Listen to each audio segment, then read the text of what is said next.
A home warranty is a service contract for your household appliances and systems. Let's look at what that actually means for your wallet. First, clarify the term. A home warranty is a contract, not insurance. While insurance covers disasters, warranties cover everyday wear and tear. You will typically pay an annual premium of several $100s, plus a flat service fee every time a repair person comes to your door. Most basic plans cover major systems like heating, air conditioning, and large kitchen appliances. Always check the fine print for what is excluded. Most people confuse home warranties with insurance, but they actually serve very different purposes when your appliances start to break down.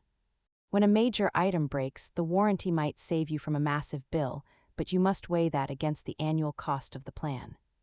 Before you buy a warranty, check your original manufacturer manuals. You might already have coverage that you are paying for twice. Hope this helps you decide if a warranty is right for your home.